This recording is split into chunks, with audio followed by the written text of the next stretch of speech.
So good morning or good evening or good afternoon, depending on where you are or for that matter, when you're watching this. My name is Jay Sharma. I'm the director of the Institute for International Economic Policy here at George Washington University, or IIEP, as we call it. So we at IIEP are very pleased to be hosting this event on understanding poverty dynamics and the impact of the pandemic as part of our Envisioning India event series.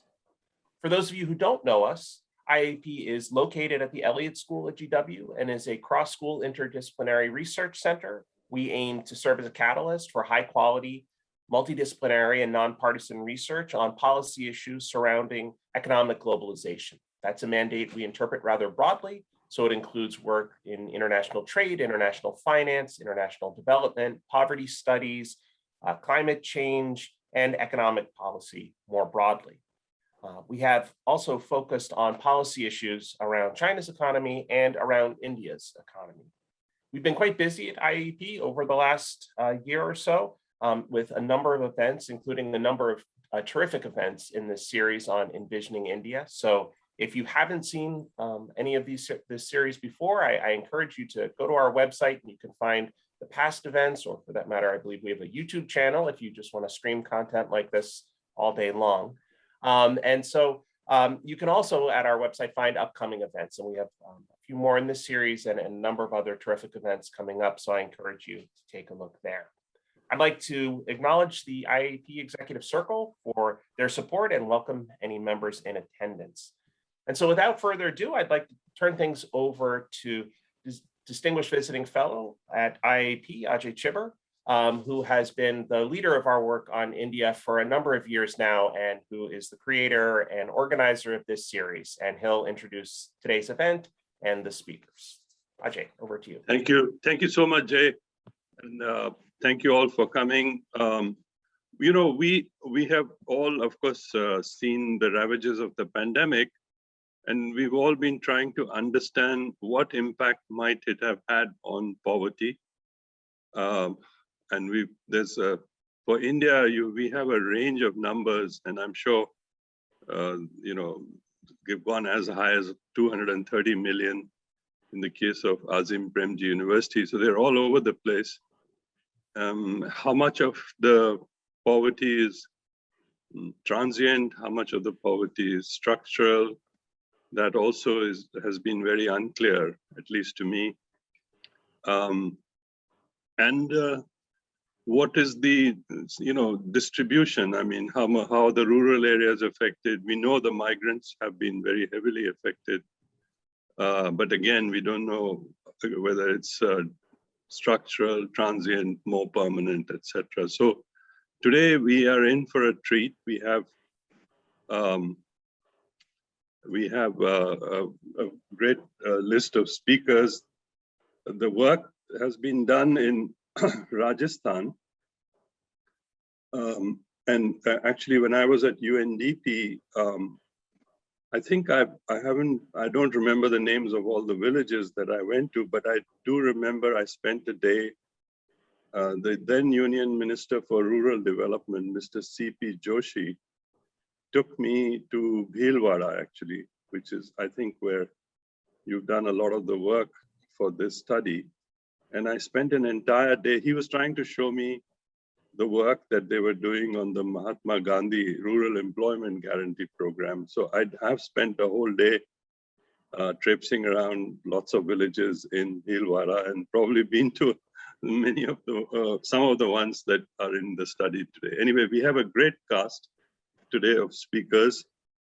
Let me start with Christian Oldiges. He is, of course, the fact that he's from the Delhi School of Economics makes him very special, and also the fact that he's at UNDP at the moment, my old stomping ground. He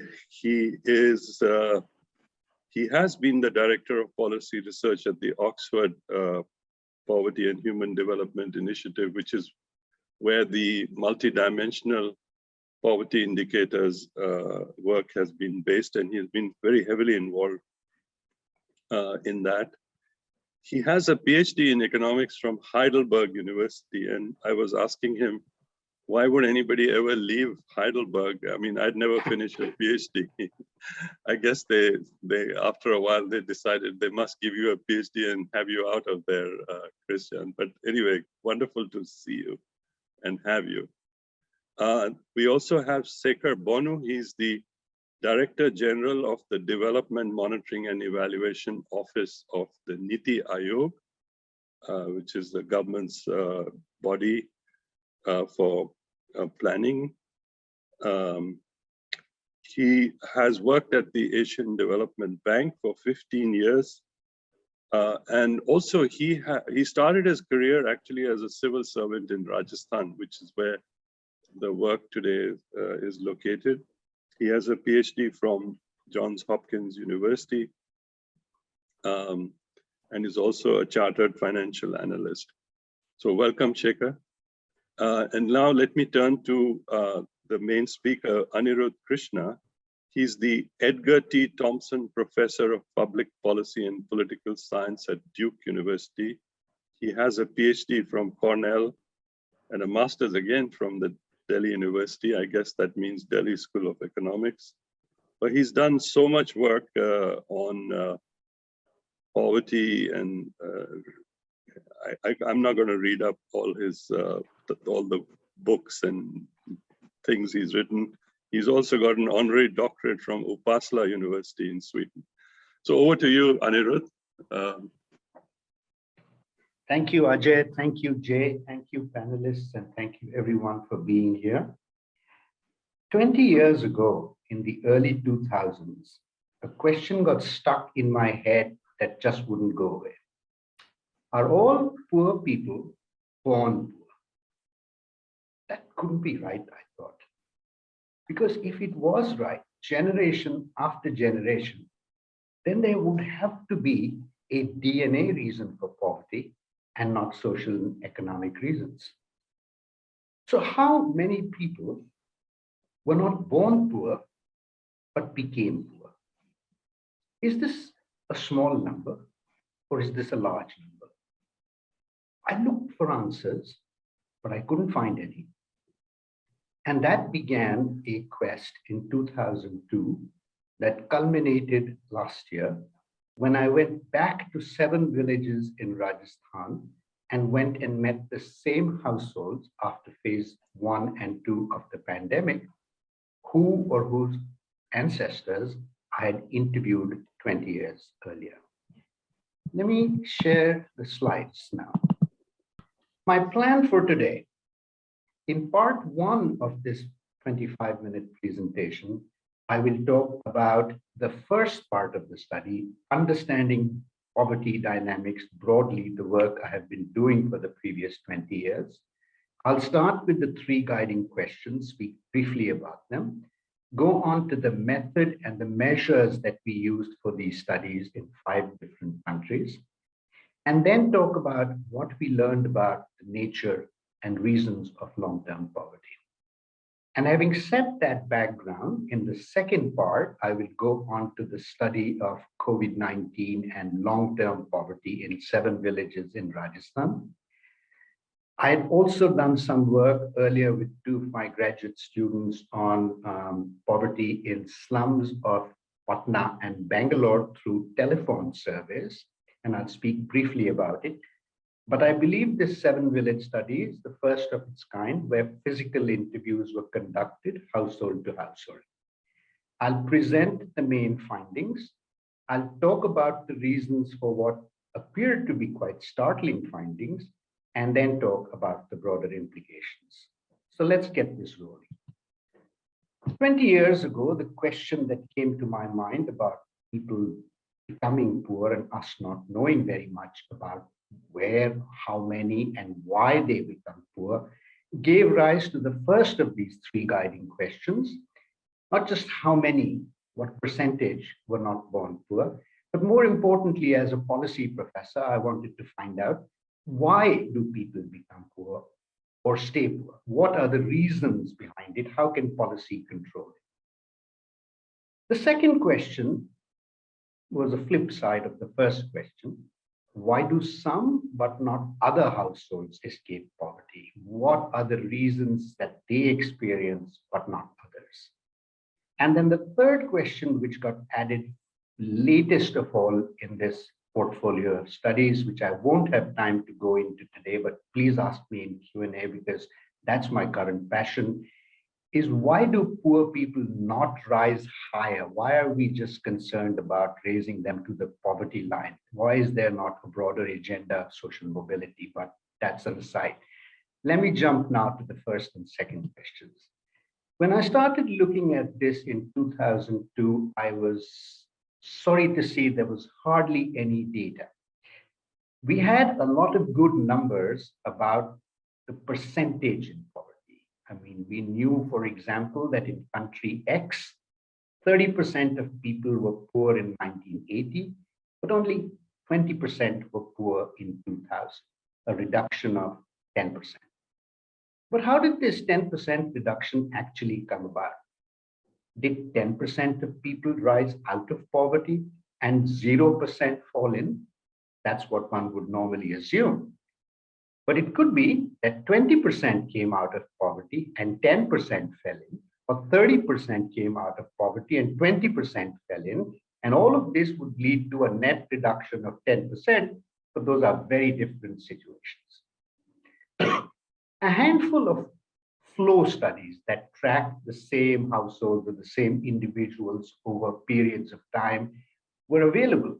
But first, they considered very short time periods of 3 to 7 years, which don't correspond with people's own time horizons. I mean, people educate their children so that when they grow up, they can be better. Farmers level their fields, dig out roots, irrigate their land for years on end so that productivity goes higher. No individual plans for life with a 3 to 7 year time horizon. Poverty reduction planning is longer. Second, these flow studies were mostly based on income or consumption. Now, income is a pretty alien concept for poor people. It's a pretty standard concept for you and me who live off our monthly paychecks. But for poor people, they don't. That's the definition of poverty almost. They don't have a steady income. They cobble together 4 jobs, which change by the month. Sometimes some revenue stream is getting something, sometimes not. There's a huge amount of fluctuation. And even if you're looking at consumption, which is more smooth, there's a huge element of seasonality, which is why in Western context, you assess people's long-term situations in reference to permanent income, 3-year moving averages, and so on. But in a situation in developing countries where even a 15-day recall is suspect, permanent income numbers are unavailable.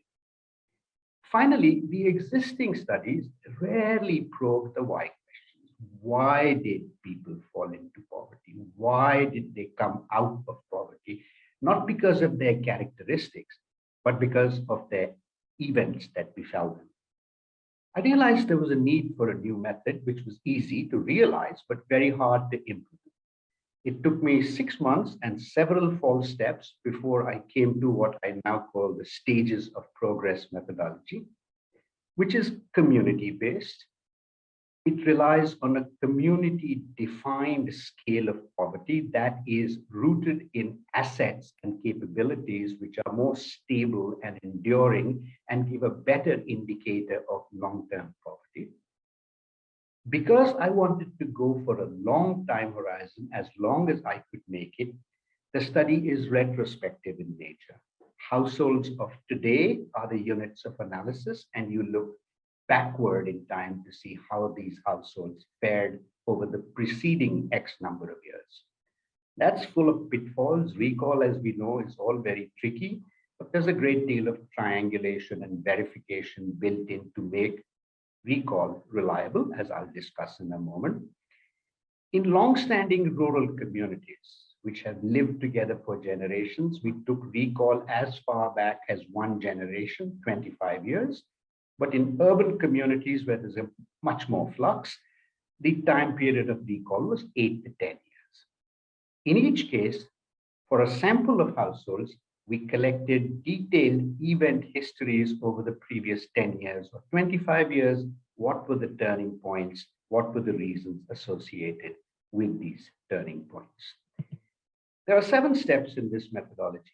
We go into a village, we give them prior notice, we put together a representative community group, men and women, older and younger, different caste groups, different levels of education. There's usually anywhere from 25 to 50 people there. Any more is a crowd, any less isn't representative. We discuss the objectives of the exercise. We are not from the government. We are not from an NGO. I'm just a poor professor. There's nothing you will gain by talking to us, but nothing you will lose either. We've come to ask you about poverty. You're the experts. Something that you tell us will feed into our report, which might lead to better programs for communities such as yours.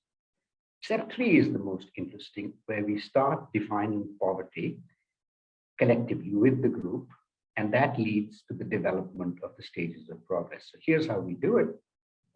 We ask the community, now that we've started talking, think of the poorest family in a village like yours, really the poorest. Now imagine that this family gets a bit of money, not a lot of money, a little bit of money.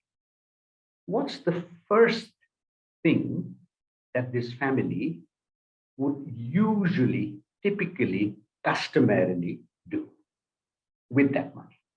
And the answer in every community I asked was food for the table, as you could well imagine. All right, so now they have provided for food and the family gets a little bit more money. What's the next typically, usually, customarily done thing?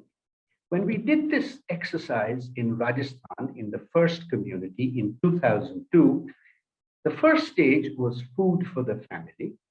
The second stage was sending children to school. The third stage was acquiring some clothes to wear outside the house. The fourth, because by now people realize that you can start repaying your debts, is you start repaying your debts. The fifth was you repair your roof so that it doesn't wet you when it rains inside your house, and then dig a well and so on.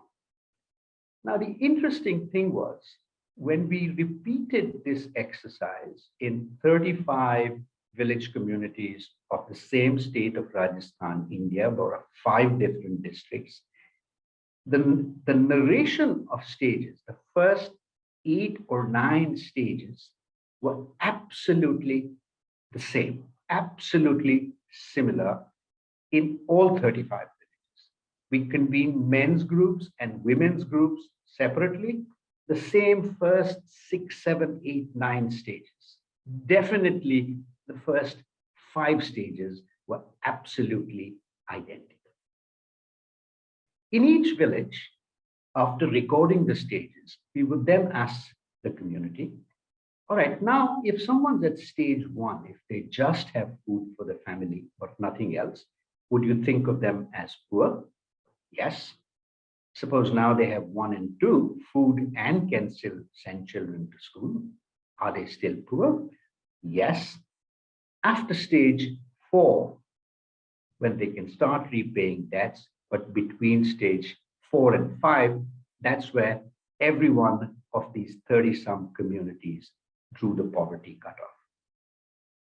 Now that similarity was true in all villages in Rajasthan, but when I took the exercise over to Western Kenya, the Kisumu region, we got a different set of stages of progress before the poverty cutoff, different from Rajasthan, but within the communities of Western Kenya, absolutely identical from community to community. There was something common underlying these community understood definitions of what it means for some individual or household to be poor.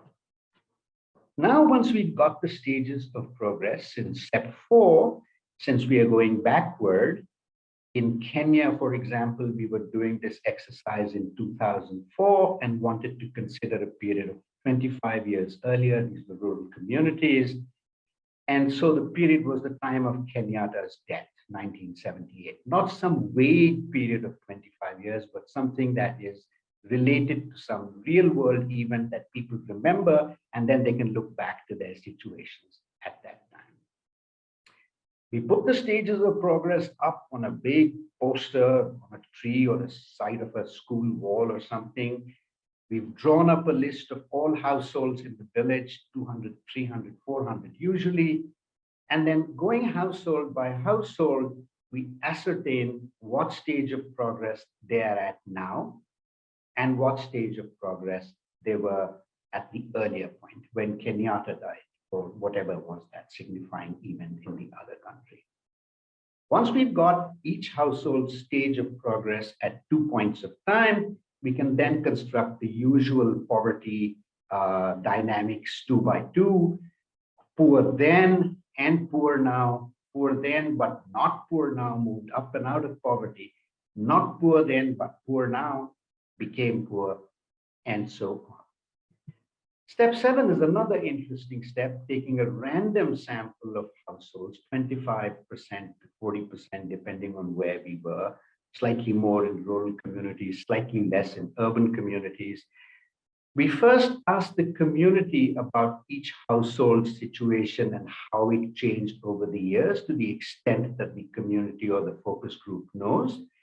And then we go into the household concerned, and a male member of the study team sits with a man of the household, and a woman member of the study team sits with a woman member of the household and interviews them separately about the same event histories.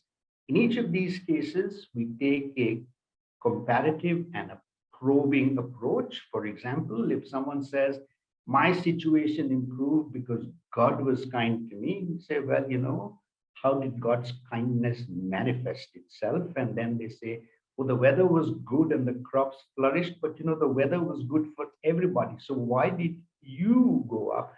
The teams of investigators are trained in these techniques. I trained with them for long periods of time. And then we get into these reasons for escaping poverty or falling into poverty by comparing the event histories of those who moved up with the event histories of those who stayed still, and the event histories of those who moved down with the event histories of those who didn't move down. It's not a perfect method, I understand. The scale of measurement has unequal intervals. It's truncated at both ends. The scale is not comparable across contexts. But you know what? It helps me address the 3 guiding questions with which I began my study. We did this, the implementation of stages of progress in 400 urban and rural communities in different parts of the world. But today, it's one part of the world we're interested in. Before I go there, let me just quickly present you with some of the main results. Everywhere we look, Rajasthan villages, previous 25 years. Gujarat and Andhra, also previous 25 years. Western Kenya, previous 20 years. Uganda, previous 20 years, broken into 2 periods of 10 years and 10 years. Peru, similarly. North Carolina, USA, previous 15 years, broken into 2 periods of equal length. Everywhere, large numbers of people have moved out of poverty. Unfortunately, just as large numbers of people moved up and out of poverty, an equally large number of people fell into poverty. And by the way, this is long-term poverty we are talking about, because the stages of progress correspond to markers of long-term poverty. The interesting thing, look at the row for Western Kenya. 18% of people moved up and out of poverty, but overall, poverty increased by 1%. Sounds paradoxical, but once you start looking at the parallel and opposite forces, things become clearer. The answer to my first question I found was that 1/3 of all poor people were not born poor. If only their descents into poverty had been stopped before they occurred, we wouldn't have had to invest so much money anymore, and poor people themselves not invest so much effort in rising out of poverty. I found that falling into poverty is widespread. It's not just the marginally poor who fall into, marginally non-poor who fall into poverty, even well-to-do families have fallen. Those who fall into poverty don't just bounce back. In the 2-period studies that we did, we found that 2/3 of more who had fallen into poverty in the first 10-year period were still poor at the end of the second poor week. There's not one single reason, not one fell stroke. It's a slow process usually. There are multiple reasons, one after the other. In general, economic units such as households or individuals experience over a long period of time both positive events, someone gets a job, negative events, there's an accident, there's an illness, and it's the balance of the positive and negative events that tells you where people will end up at the end of the period. The biggest and most important reasons for poverty, for falling into poverty, that we found in the 25-year period prior to 2002, 2004, the number one reason everywhere we looked was bad health and high healthcare costs. Now we're getting closer to COVID. In each of these places, households that fell into poverty or that remained poor had been afflicted over that period by one or more serious health incident requiring heavy expenditures. The second important reason, particularly in Rajasthan, was high interest debts and then funeral feasts and wedding expenses. These were the most important reasons driving people into poverty or keeping them trapped in poverty. For coming out of poverty, there was a different set of reasons, a different set of turning points. For about 25% of people in these rural areas, it was through agriculture, more intensive cultivation, higher yielding crops, different varieties, more marketization. But for the bulk, 75% of rural families, it was the urban informal sector. Some young man, or less often a young woman, would get up from the village, go to a town, get a job as a maid or a vendor or a cleaner or a loader, and make some cash income, which coming on top of what the farm family traditionally made, put them out of poverty.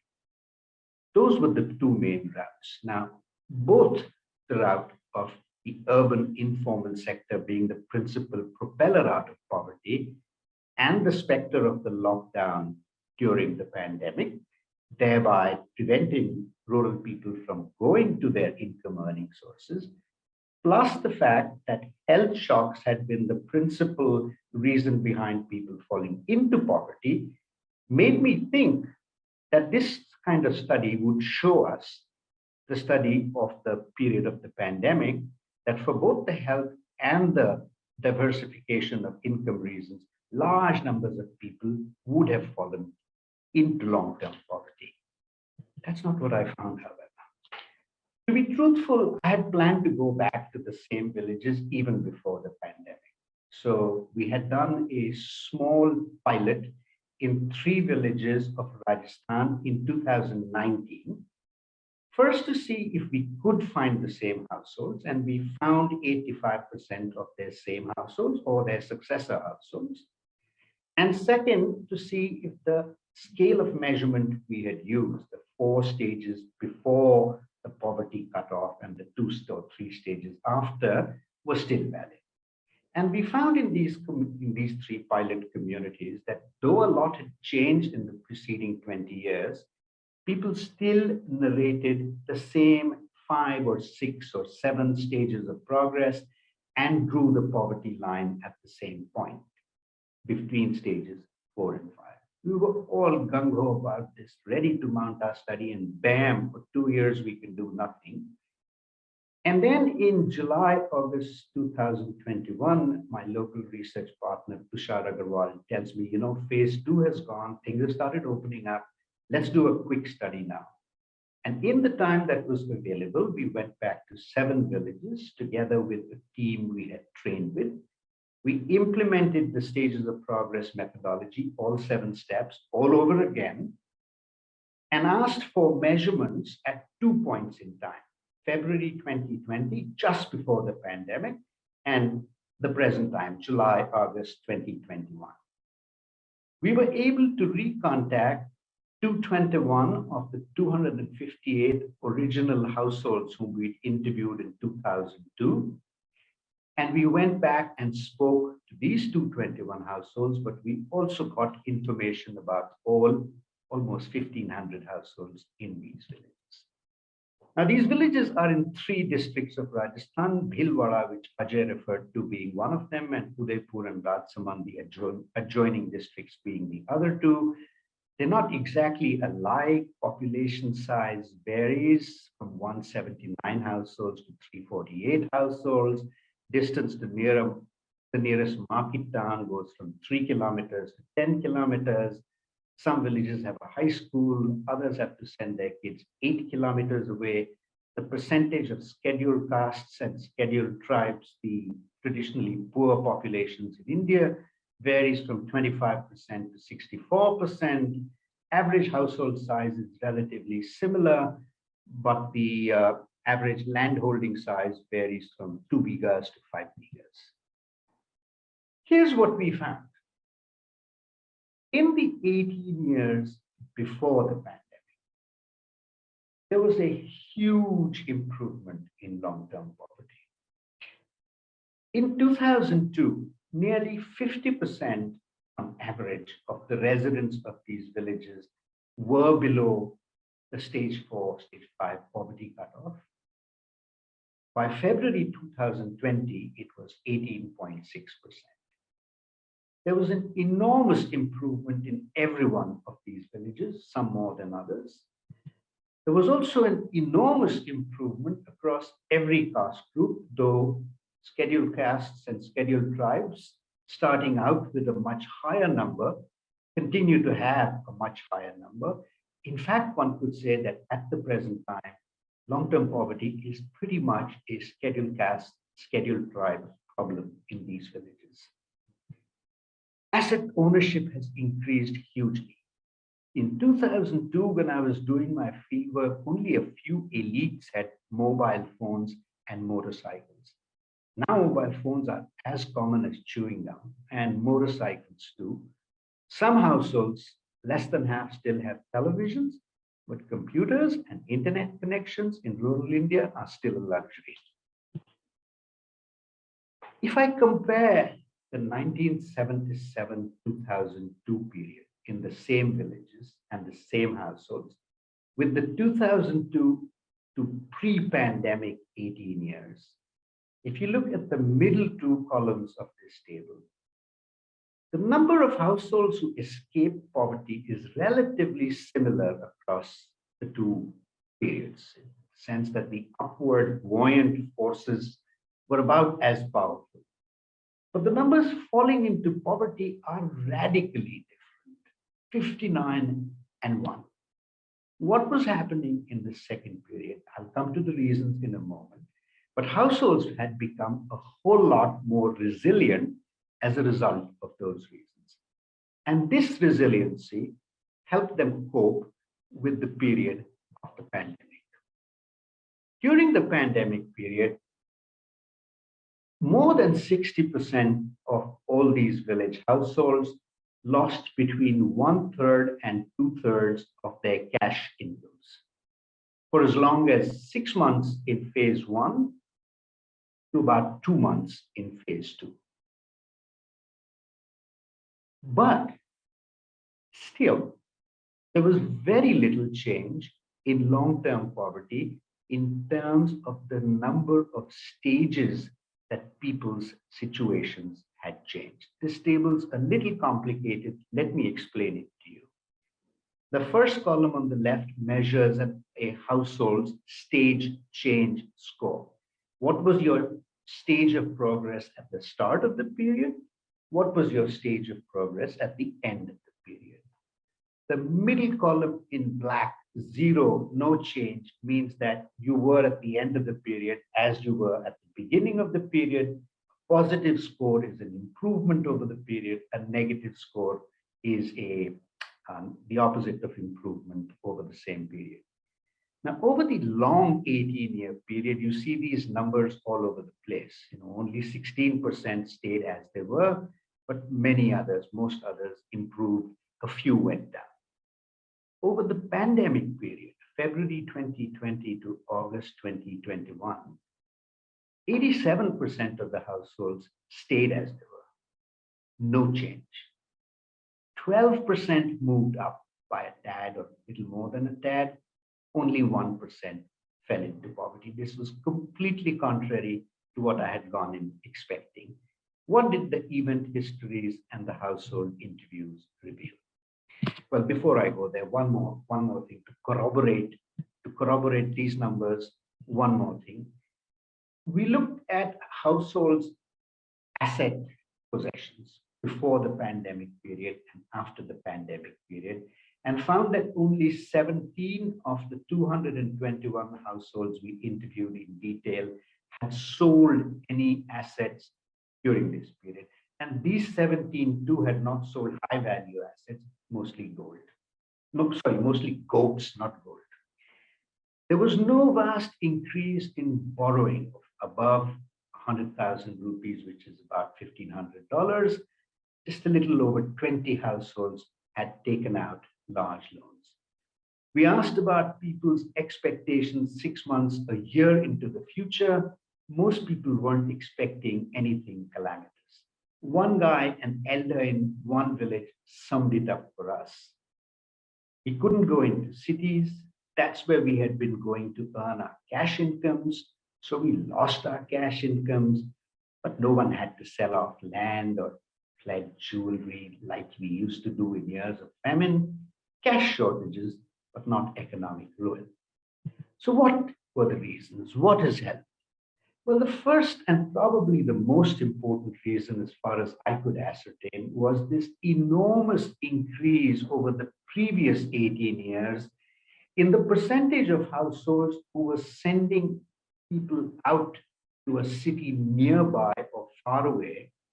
And there, these people were working as drivers and so on in the informal sector, going there for weeks at a time or months at a time, but still keeping their families back in the village. And through this cash income over many years, people had built up cash reserves. People had built up cash reserves in bank accounts or in other forms, but much, much bigger cash reserves than they used to have 20 years earlier. This was accompanied by a huge increase in education. Now, the quality of education is a different matter, but whereas older villagers typically have about 3 years of formal education, younger villagers have 10 or more years, and the trend has been steadily rising. This education is what has enabled them even to get the jobs of plumbers, miners, carpenters, etc., that are now giving them the cash buffers. 3 other things have happened over the same period. Customary expenses that used to drive people into poverty have plummeted because of social regulation. Health services are much better, more visible, more available, and more competitive in these village areas than they were 20 years earlier. People go much, much earlier to a doctor. Previously, they'd go to see a doctor only when the patient was at death's bed nearly, and that's why it became expensive, and that's why it became a bad situation. Finally, and I don't know the extent to which this last factor counts, I don't have their relative weights, but certainly government assistance in these villages was generous. They got 6 months of food rations, 5 kilos of wheat per individual for a 6-month period during phase 1, slightly shorter period during phase 2. Wage work under the program Ajay went to inspect was vastly increased. Vaccinations and quarantining and lockdowns were effective. Not so in the urban slums that my grad students and I looked at. All of these things were much less effective in the slums than in the villages. So what are the implications? What does all of this point to? I do not make the claim at all that what I found in these 7 villages is representative of anything. In fact, I make the opposite claim, that a representative situation of India will be hard to construct because of the large role played by how local economies have affected households' resilience in the years before the pandemic. We came to one set of findings in these 7 villages, a different set of findings in the slums. Other people who've looked at slums have also come to findings similar to ours in the slums. And so I end with a plea for a more localized set of inquiries that will help us give policy relevant information, pinpointed and useful, rather than averages which don't represent anything either. Let me stop here. Thank you very much. Thank you so much. That was really fascinating tour of that research. I'd like to turn things over now to Sekhar to offer the first set of discussant comments. Yeah, thank you. At the outset, I would like to congratulate Professor Krishna for the outstanding study. From my perspective, I would like to first discuss about the different studies which are which have been conducted during this pandemic period, and then look at the unique value that Professor Krishna's study has contributed to, and my own view on why the situation is much better than what probably people were expecting, and conclude with one question at the end. Basically, there were a number of studies, more than 100 studies which have been held, and one can find this list in a reference that Asim Premji University has. These studies range from somewhere around 47,000 households. Dalberg had done it, to much smaller studies. But most of the studies are telephone based. Some are personal, some are mixed. Definitely telephone interviews have their own limitations, especially I don't think through telephone you can reach the most marginalized. So many of the telephone interviews have significant positive bias in their findings. And if you and also most of the studies were around financial impact, efficiency of the government, livelihoods. Very few actually had investigated the transient poverty, structural poverty, and so forth. So from that perspective, I think Professor Krishna's investigation study is truly immense value addition. What I found really fascinating from Professor Krishna and Agarwal's study is it's a panel, and it has 20 years of deeper understanding. And in fact, the previous study, 2002 study, brings even deeper historical understanding. So I don't think there is anything equivalent to this type. And poverty and development are so complex. I am not sure if this richness can be captured through quantitative work. That's definitely the type of perspective. So between 79 to 2002, the households moving out of poverty was much lower. Between 2002 to 2020, it was much faster.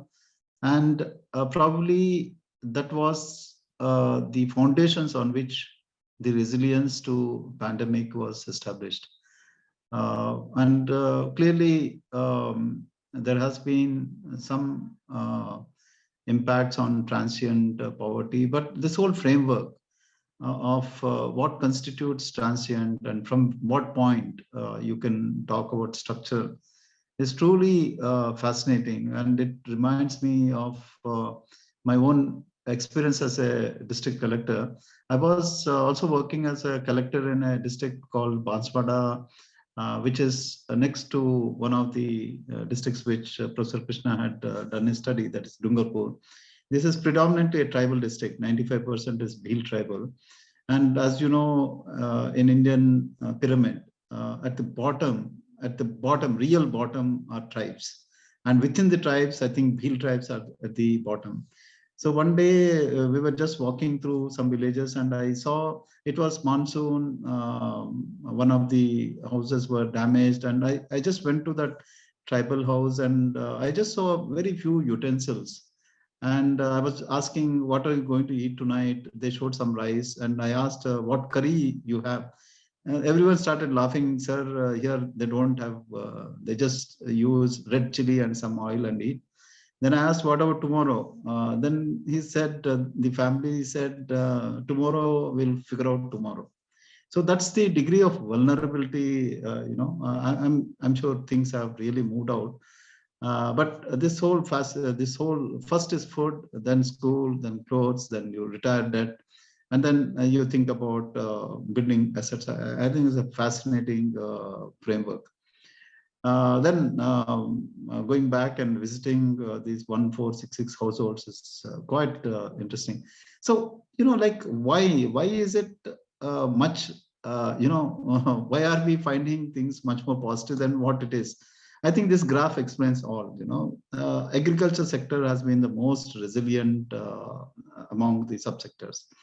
Pandemic had hardly any impact, some impact, but not much. What really was hit was it's a urban phenomenon, at least in India. Industry and services sector took big hit. So what saved India? I think it's the resilience of agriculture, and the villages were ready to absorb all the migrants to come in. And historically, I think across South Asia, poverty has always been seen as a public policy. And it was true probably 7 decades back or 5 decades back as a rural phenomenon. So all the government programs were targeted at rural areas and thinking that urban areas are quite rich. Whereas I think some of the most desperate rural migrants, households, have actually migrated into urban areas, especially from areas where there were no opportunities, no private sector, and so forth. So the whereas the public policy, I think, did not fully adjust to this growing, changing poverty dynamics within the country. I think this graph probably explains to me why it's so different. So, but as I said, historically, whole of Government of India's focus has been on rural areas. There's nothing equivalent in urban areas. So we have MG Narega scheme contributing, absorbing in 2021, 1 lakh, it's like 1 trillion rupees, more than 1 trillion rupees, which is probably, the whole development budget is around, in that particular year, was around 14 trillion. So that's the amount of money that was flowing just through MG Narega scheme. Then I don't think people are just talking, but with one stroke through DBT, around 61,000 crores are transferred through PM Kisan and mostly to agricultural households across the country. In case of MG Narega, you have this issue where absorptive capacity is dependent on the state. But I think PM Kisan is direct benefit transfers moving to households across the country. Then the largest, of course, is the food subsidy scheme. We spend large money there. Though in 2021, this 5 lakh crore that you're seeing is more of cleaning up debt of FCI to some extent, but at least 2.5 lakh crore of this is actually going for real subsidy. Then urea subsidy was around 90,000 crore, nutrient-based subsidy around 37,000 crore. LPG, of course, LPG and kerosene was for both urban and rural. Then rural housing, another 16,000 crore, and rural construction, road construction program around 14,000 crores. So huge amount of money was already going. India, I think, had a very good social protection schemes or networks. You can't build these things overnight. So you had food distribution system, you have employment generation scheme, you had this Aadhaar and direct benefit transfer architecture to transfer money, and so forth. So I think this created additional budget funds for. The only question that I have to Professor Krishna is the real vulnerability was these urban migrants who were in urban area, who were hit because of the lockdowns.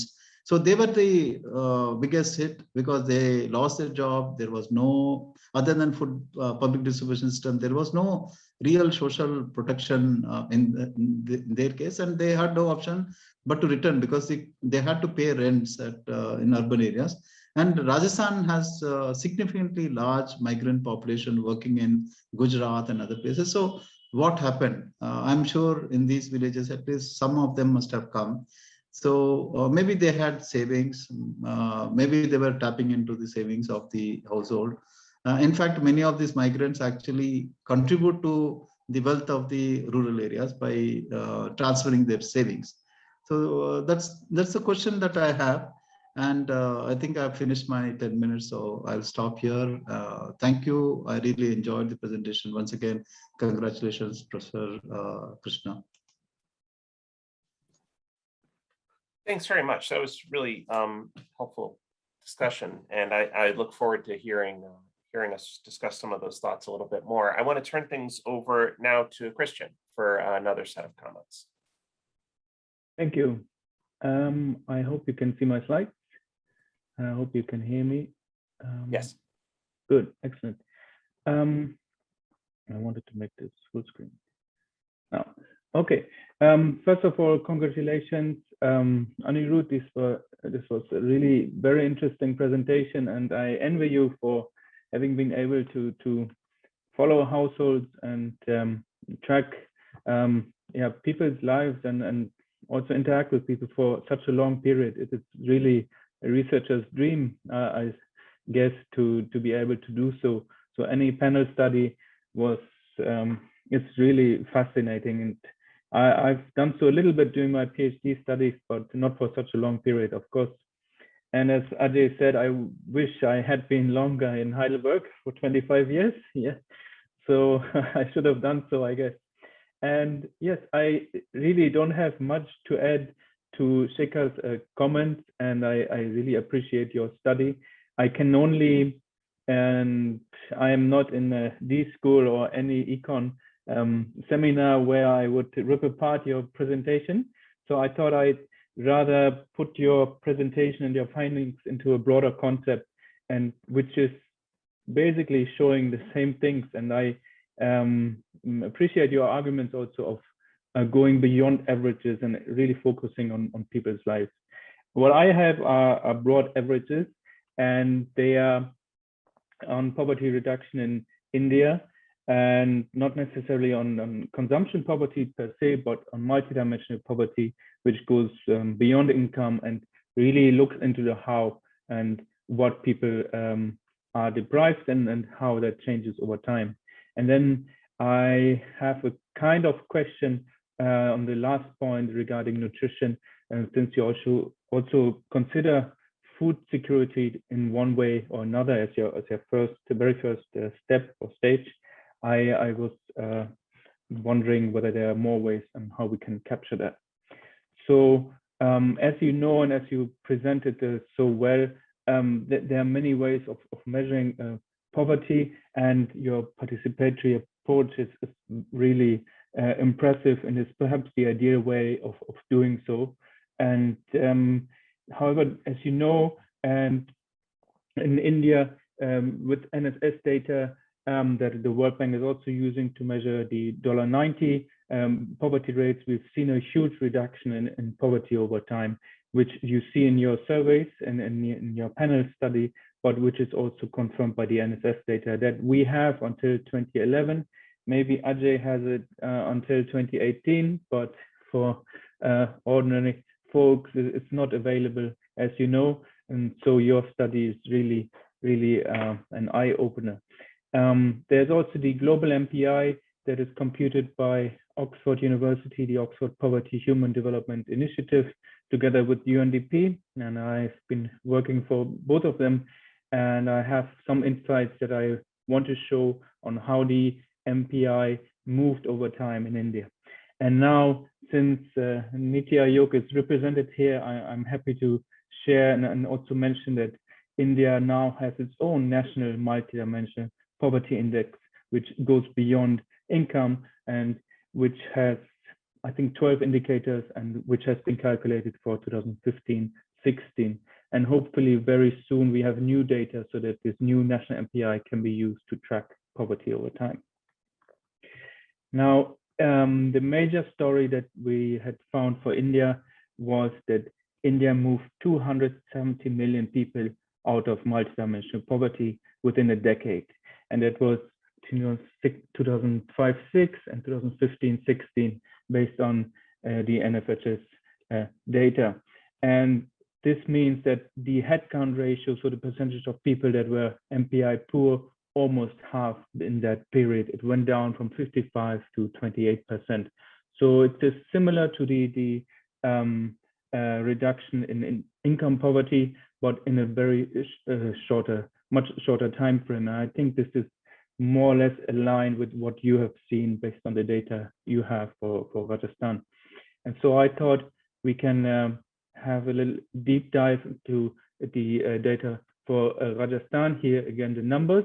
And yes, something in a way you mentioned this, the number of poor people in India is still very, very high despite the progress. And this is something I think we should not forget. And here we see that Rajasthan was among the poorest states, as you know, and it really reduced poverty among the fastest states, was among the fastest reducers. The bubble chart shows us that actually Bihar, Jharkhand, UP, and Rajasthan were among the fastest. So they had some of the highest MPI values, but reduced MPI the fastest.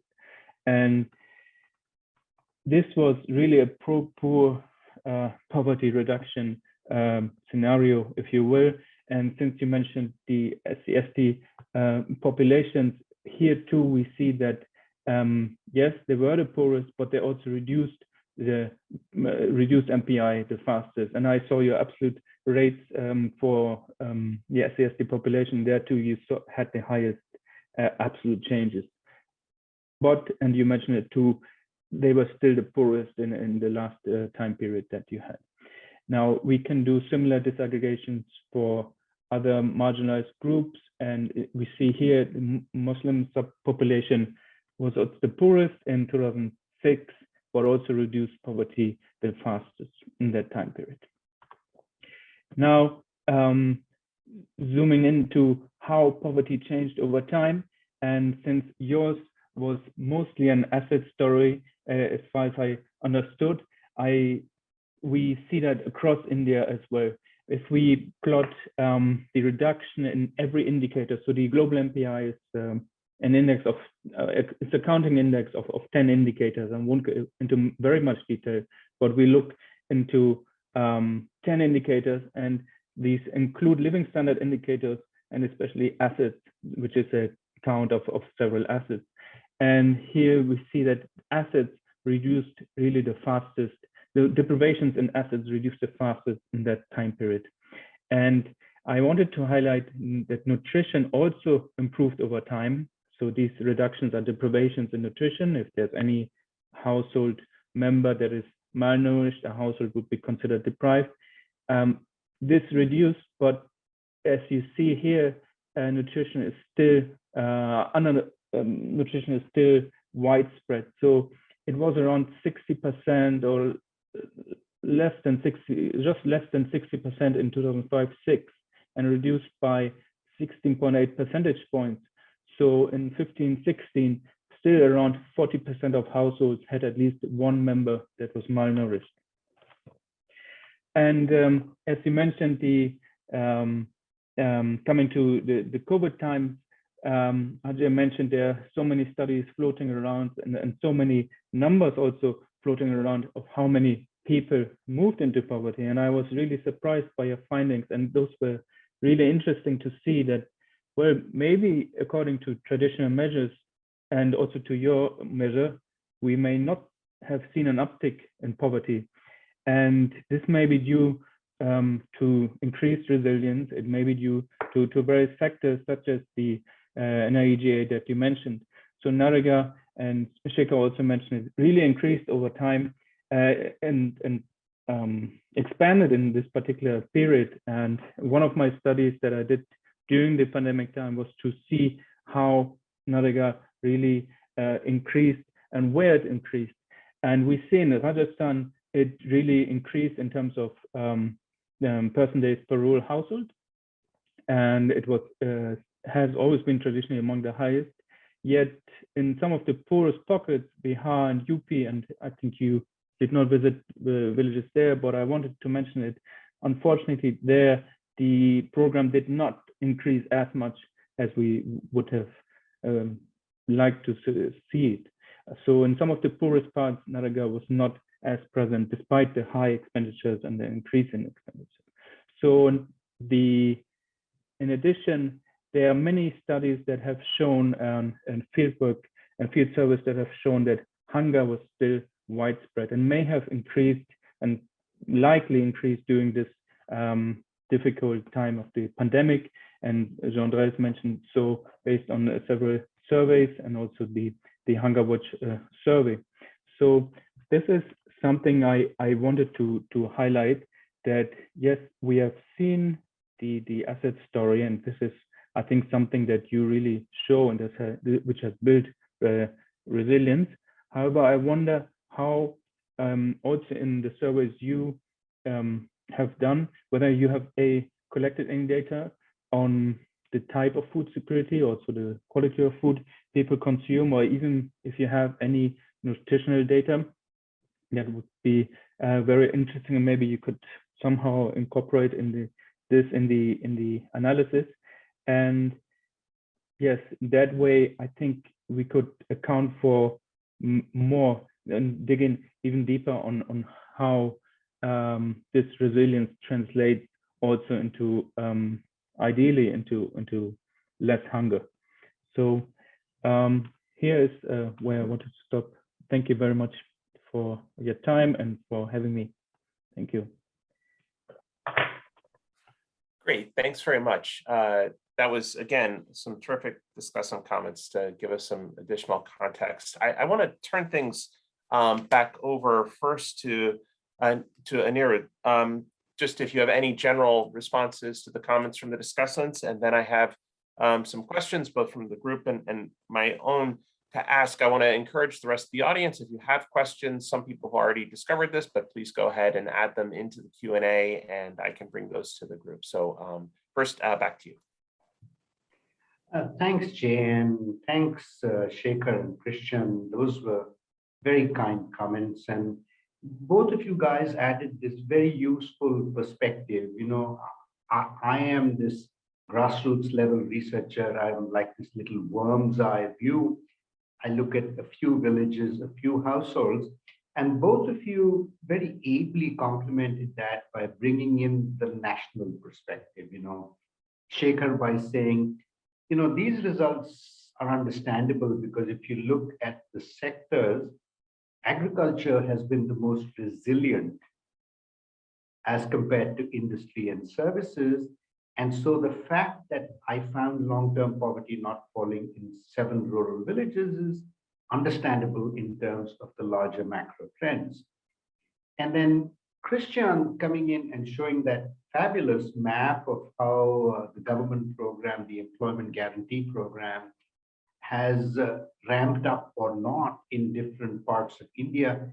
And Rajasthan was one of those states which were in deep blue, showing the largest improvements. So those were fascinating big picture glimpses into the little picture I've been examining.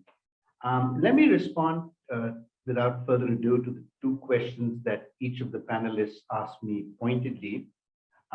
First, with Sekhar's question.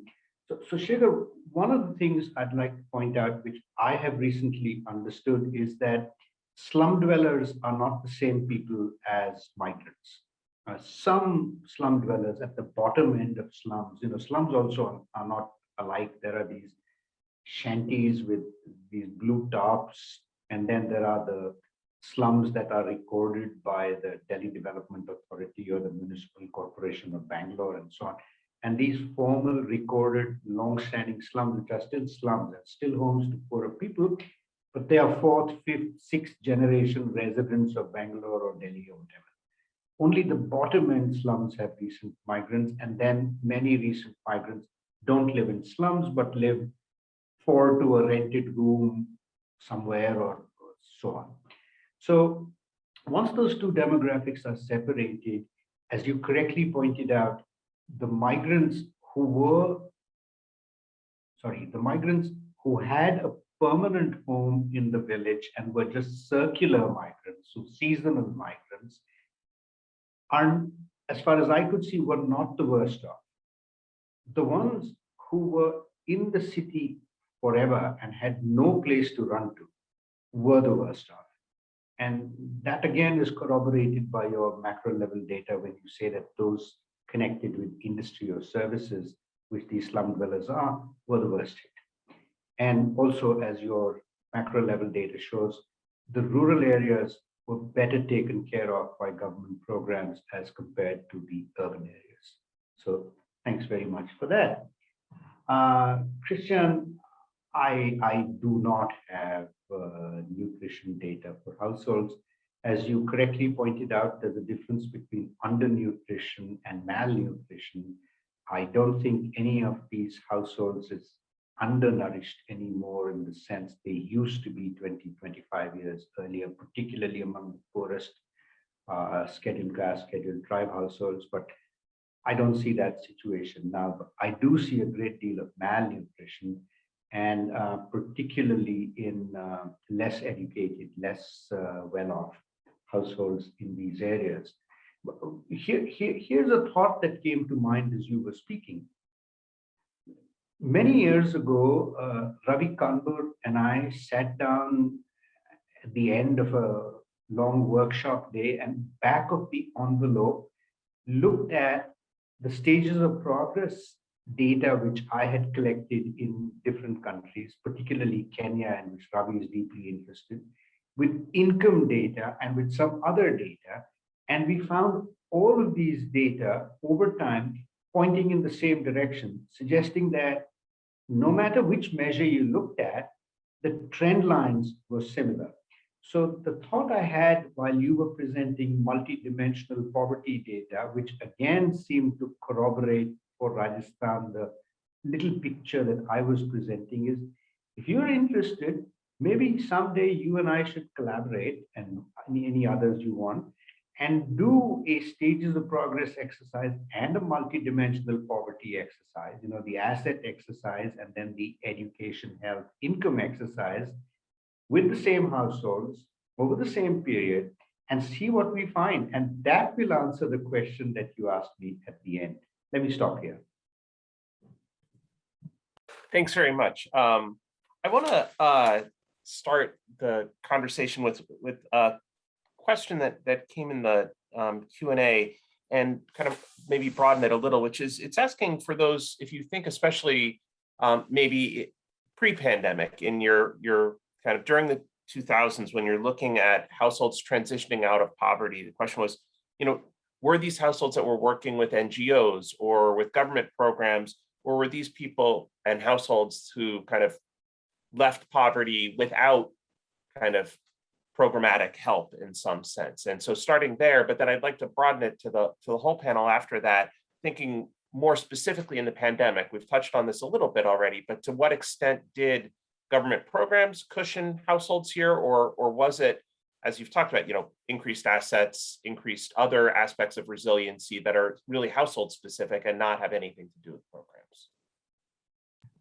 So Jade, thanks for this question. I should have profiled these households better in terms of what they do, but Ajay was riding herd very hard about how much time I could use, so I didn't go into too many details. And so let me do it now. Thank you, Ajay. The households that I look at in these 7 villages could all be characterized as rural agricultural households. But let me qualify. 20 years ago, agriculture accounted for 70% of the money they made, or the value they made. That's gone down over 20 years to less than 30%. So 70% of a household's income, even though it's an agricultural household, is being made outside agriculture. Partly because landholding sizes have fallen, partly because landholding sizes were small to begin with, and new cash needs have arisen. Everyone's sending children to school, everyone goes to see a doctor, when all of that requires cash. Where's the cash going to come from? The land isn't enough to produce enough food for the family. And so everyone's investing in education and sending their kids out to earn whatever incomes they can. 70% of their incomes come from doing odd jobs, either in and around the village or more often in some city far away. And the kinds of work they do are trades. That's what their education, their meager education equips them for. They work mostly on a day-to-day basis. They ply a small trade that they've learned as an apprentice. They don't work for a full-time employer, and even if they do, the amount of money they make is not very large. Now, let me come to the specific point about NGOs and governments. I'm all for NGOs. I have lots of NGO friends, and I root for them. But NGOs are pretty thin on the ground. If there are 1,000 villages, maybe 2 of them is getting something from an NGO. And so that's not to say NGOs are bad, that's to say NGOs are too few. There need to be many more. In terms of government programs, my own view, and Sekhar and Christian might disagree with me, my own view is that government programs help top up what households are doing. They aren't the bulk of what households get. So, the free food grains they got helped. The other programs Sekhar referred to help. But at the end of the day, it's what the household does for itself that accounts for 80% or more of what this household's going to get by way of nutrition or healthcare or whatever. I'm sorry, I'm going on too long. I'm just going to come down on me again. I'd love to maybe just really quickly to come back to you before moving to the other 2 panels about then so if I think of that as your answer for households escaping poverty from 2002 to 2020, then how do I think about the government programs during the pandemic itself, when the households may have had, you talked about their large income losses on the things they're doing themselves. Were the government programs, do you think, important in cushioning households then, or was it really, again, just what they had already done that built themselves a cushion? Jay, you're forcing me into a corner from which I have no way out. But let me try and box my way out of this. I think both things help, and particularly when I compare the slum households with whom we did telephone interviews during the pandemic, and that's all we could do. And I'm not at all happy with telephone interviews. Particularly telephone interviews to people who we thought were key respondents, asking them about the situation of their neighbors, whom we know they haven't met for a long while because everyone's in lockdown. Come on, how much can telephone interviews tell us about the general situation? So with all those limitations, I think that the rural households did better than the urban households, both because the rural households got better government assistance, and because the rural households had all these cash reserves which they built up, which point to that greater resiliency that Sekhar showed. But the point is, when I compare rural and urban, both of these factors, government assistance and self-help efforts, are greater for rural than urban, which doesn't help me get to the point that you asked about which one helps more. So I'm in a bind here. Okay, great. So maybe I'd like to turn that same question to Sekhar and then to Christian, of just thinking of how important if we don't see a surge in poverty during the pandemic, to the extent that one might have guessed ex ante, how much is it that government programs were helping cushion, or again, is it the Is it some combination, or the assets and other things that households have built up? Maybe Sekhar, first with you.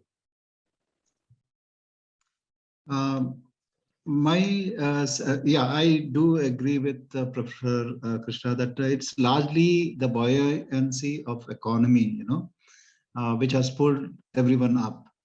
And that has been enabled by reforms of the government, whether it is 1991. So you let private markets operate much more freely, because that's where the wealth is generated, that's where the jobs are created, and then you have this upward spiral. So large part of the jobs, non-farm jobs, are in construction industry, because many of the rural migrants, first-time literate, they also don't have that high level of skill set. So they're largely in semi-skilled part. So it is services, low-end services in urban areas or peri-urban areas, and construction. In addition to the agriculture productivity might be less, but horticulture and animal husbandry has been moving at a much higher pace, and that's also diversifying the nutrition, because more vegetables, more fruit, more milk, and so forth. I think that it is the larger economic growth. When we came into the pandemic, I think India's rural areas were much better prepared. I think many of these migrants, normally it's the male who migrates, and they reduce their cost in urban areas by 4 or 5 people renting out one room, because the largest cost in urban area is house rent. So as soon as the pandemic struck, they wanted to cut down the cost, because they were losing, they quickly understood that they don't have the cash to sustain. So they returned back. So they were cutting down the cost and returning back, and they have a family back one good decision at early part of the lockdown was the government had decided not to enforce strict lockdowns in rural areas. So they let agriculture take on, So there was a very important policy decision that led to some resilience in rural agricultural part. So now coming to the NGOs, NGOs are not much. I think government has presence everywhere. I think food distribution, because and it's also to some extent reasonably well targeted.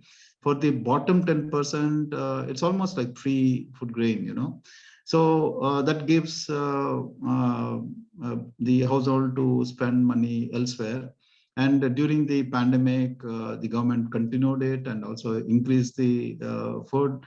And Narega, I do agree with Christian that it's not functioning the way it should function.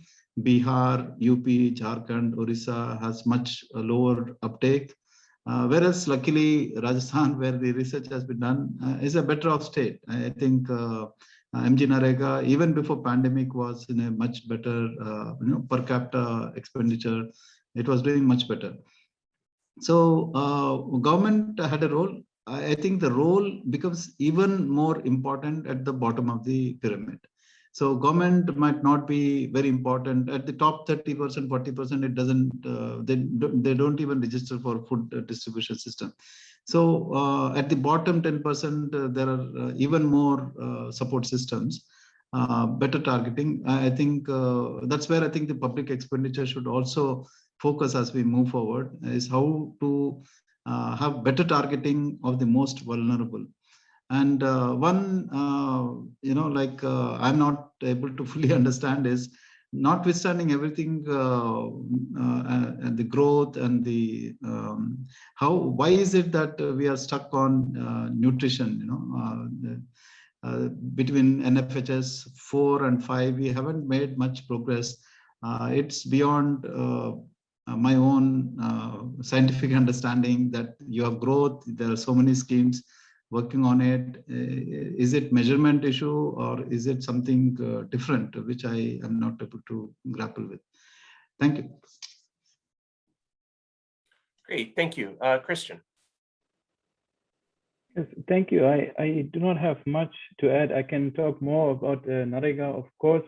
And yes, and just Sekhar mentioned that again, the uptake in Rajasthan has always been relatively good.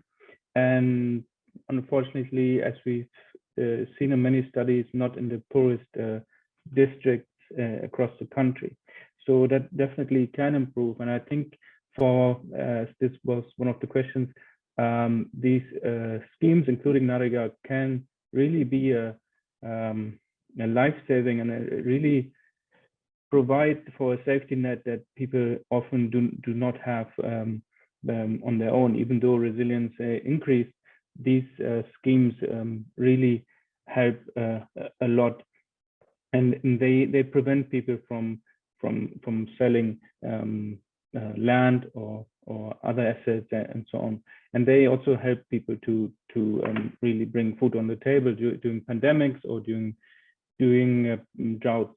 And therefore, I think certain schemes can even have to be improved even more.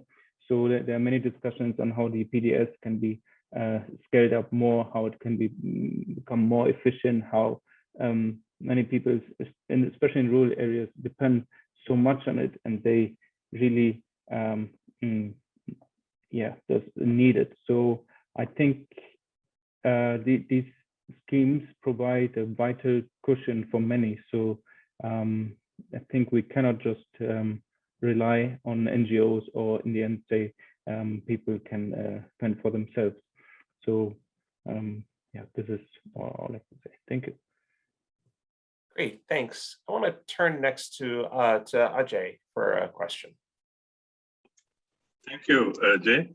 Thank you for that very rich discussion. And Anirudh, as I said, you'll get you're the star, and you three are the stars. So you're going to get many bites at this apple. So you don't need to take the first one, the big one. I wasn't trying to restrict you. I just knew that it will come back to you again and again. That's all. And it also helps us frame some questions that you can expound further on.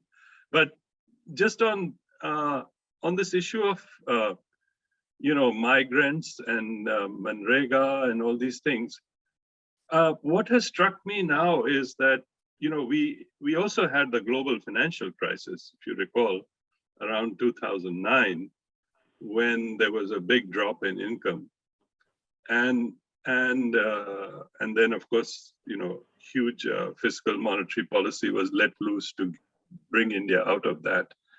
But the year of the global financial crisis, there was a big hit. And when I was in UNDP, I was in charge of Asia, so I got surveys done in about 20 countries, including India. And what struck me now compared to then was that there wasn't such a big uptick in MNREGA after the global financial crisis. And when we probed further, we found that a lot of the people who had come back to the rural areas then were not these transient migrants. They were, people working in diamond business or in machine tool factories. And they said, we are incapable of doing MNREGA work. So what struck me about this particular crisis is there's been such a huge uptick in the demand for MNREGA, which suggested to me that perhaps this was a much deeper crisis than the one that came at the time of the global financial crisis. But I could be wrong, and I just wanted to throw this out there to Anirudh, of course, but to the other two as well, Jay. So let me try and respond to that, and then the others can take over. I think that's a great comparison you've made, Ajay. My own view is that the one big difference I see between the 2008 financial crisis and now is that the 2008 financial crisis affected both formal sector workers and informal sector workers. By 2020-21, the formal sector workers, you and me, could shift to Zoom. We didn't lose our jobs or our income. It was the informal sector workers who were the hardest hit. They're the delivery boys, the maids, the bringers into the middle class household of infection were shut out of jobs. And therefore, they fell back on Narega. Therefore, the uptick in Narega. But that's my view. Sekhar and Christian might disagree. Yeah, based on a quick review of various studies that have come through during pandemic period, what I have noticed is that there was less uptake of MG Narega among the returning migrants. Very small percentage actually took MG Narega. So maybe it's based on my own anecdotal understanding. So these people who were migrating back, they were Uber drivers, they were household helps and so forth. So they were migrating out to cut down their costs. I think they had some savings and they were not probably as desperate. And also MG Narega, all said and done, there is some degree of rationing. So clearly you also need to know local politicians, and your networks need to also be strong. So all the factors put together, I think the uptake wasn't as high among the returning migrants. And my sense is that they had savings from the past, which probably, maybe if you go later now, maybe once their savings were done, probably they would be more desperate. But that's my sense. But as I said, these are all anecdotal. Thanks. Christian, any thoughts to add there, or I can ask another question?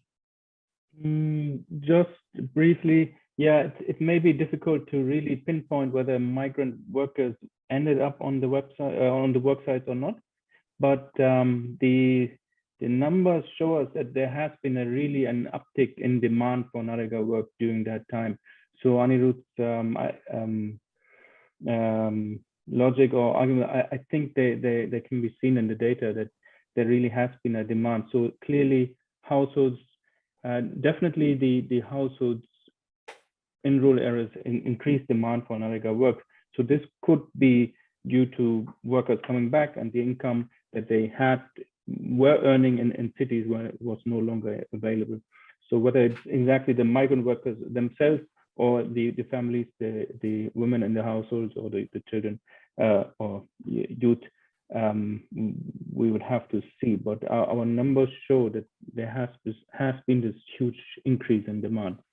And then during the first summer, during the first agricultural work also increased during the lockdown time. So yeah, there has been a lot of shifting among the labor force.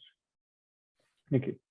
Great, thanks. I wanted to ask maybe one last question that came in over the chat that I think maybe we haven't touched on as much is thinking about female-headed households. And so the question was about if we're thinking about households that were either widowed households or households where the husband had migrated, and you're thinking about, first of all, the longer stretch of your initial study, how did those households do in terms of escaping poverty or not sliding into poverty, and what was helping them or hurting them there? And then if anyone in the pandemic itself has thoughts on that, especially, we've talked a lot about migrants returning and just what that meant for those households, starting maybe with that. That's a great question, Jay, and I'll take a quick stab at it and then defer to the other two panelists.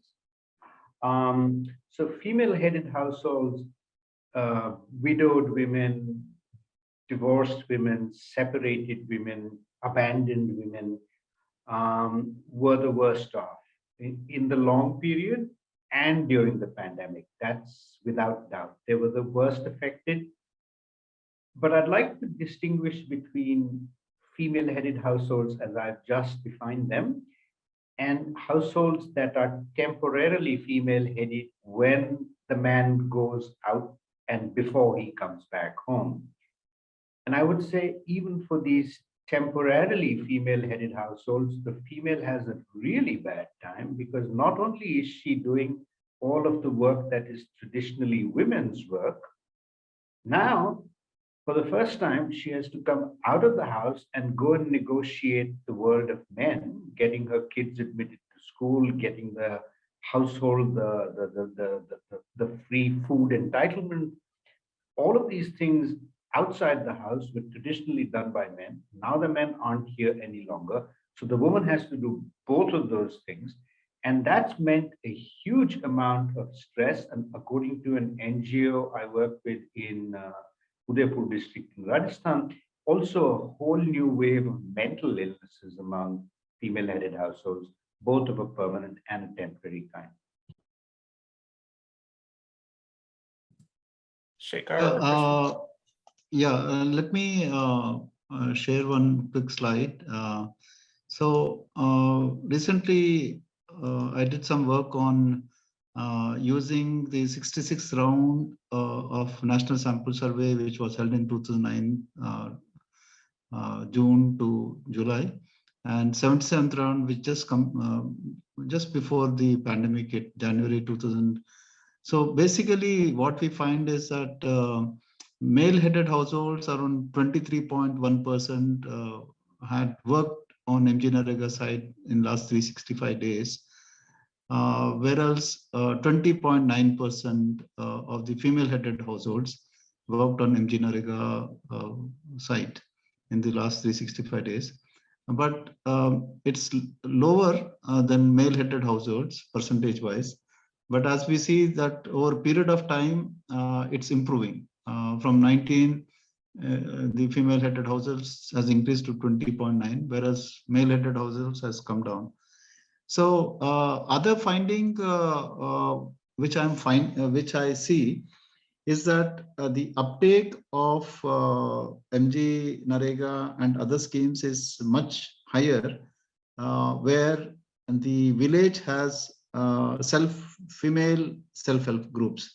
So the women have a sense of agency when the village has a self-help group, which leads to them probably demanding and utilizing much better the government services that are provided. So that's one finding which is coming across extensively in various studies. So that's from my side. Thank you. Thanks. Christian, anything to add? Just briefly, I do not know much about female-headed households in India and the uptake, but this was very interesting to see. One study I'm currently working on together with Sudha Narayan at Cornell, and then one of her students, is we want to measure how perhaps women, not women households, but women workers were actually crowded out from NREGA works during the pandemic, during the lockdown. And we have some evidence that this actually happened. So it could be that migrant workers who came back, and mostly male workers who have come back to the villages and to rural areas, took up most of the NREGA work that was happening. And therefore the female were essentially crowded out. So that's just one additional info I'd like to share. Thank you. Thanks very much. We're actually just a few minutes over time at this point. So I'm going to just say a quick sincere thank you to our presenter and discussants. This was a terrific conversation. Thank you for the questions that came in through the Q&A. I've certainly learned a lot. I thought this was a terrific conversation. So thanks to everyone. And I hope, once again, please take a look at the website for upcoming events, or if you've missed previous ones and you want to see them there, you can find them all there. So thanks, everyone.